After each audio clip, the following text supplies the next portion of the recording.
गुरुदेव भगवान, भगवत प्राप्ति की चरम व्याकुलता कैसे आती है? नाम जप, पवित्र भोजन, नियमित कथा श्रवण, संत सेवा, भगवद आश्रय।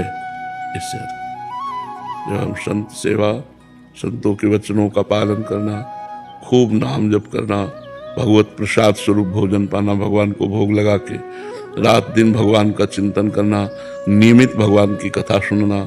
अगर कोई नहीं सुनाने वाला तो हम भगवान को श्रोता बना के स्वयं कथा सुनाते हैं और सुनते हैं। इससे हमारे अंदर व्याकुलता पैदा हो जाएगी। पर पापाचरण का त्याग अनिवार्य है। अगर हमसे पाप आचरण होते रहे तो व्याकुलता नहीं हो पाएगी। तो शास्त्र के अनुसार हमारे आचरण होने चाहिए, शास्त्र विरुद्ध आचरण नहीं होने चाहिए, संग हमारा ठीक होना चाहिए।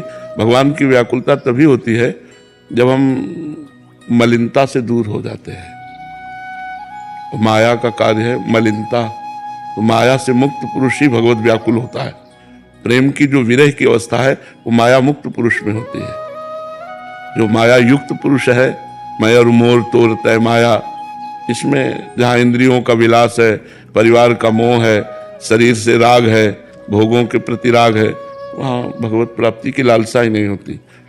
तो हमें चाहिए कि सावधानी पूर्वक हम अपनी इंद्रियों को भोगों से हटाएं, परिवार की ममता को भगवान के चरणों में समर्पित करें। जो माँ में, पिता में, भाई में, बहन में, घर में, रुपया में, रिश्तेदारों में, नातेदारों में हमारा महत्व बुद्धि है, प्रेम है, वो प्रभु के चरणों में। सबकी ममता ताग बटोरी, मम पद मनहि बांधि बर डोरी। भगवान के चरणों में ममता करें, आसक्ति करें, खूब नाम जप करें, पवित्र भोजन करें और कुसंग का त्याग करें।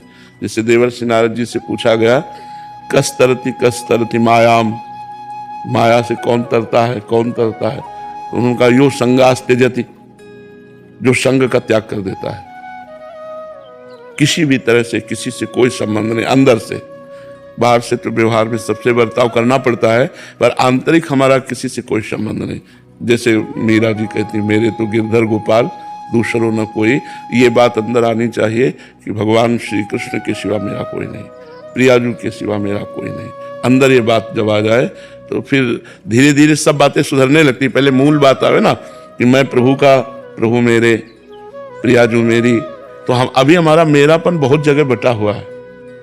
अभी हम ये नहीं कह सकते कि दूसरों न कोई। तो जब तक दूसरा कोई है तो व्याकुलता कैसे पैदा हो प्रभु में? प्रभु में व्याकुलता तो तब आवे जब दूसरा कोई है नहीं प्रभु के सिवा और वो मिल नहीं रहे, तो मिलने की फिर व्याकुलता जागृत हो जाए। तो हम धीरे धीरे शास्त्र स्वाध्याय, संत समागम के द्वारा जो हमारा पवित्र विवेक है, उसके द्वारा हम अपने परिवार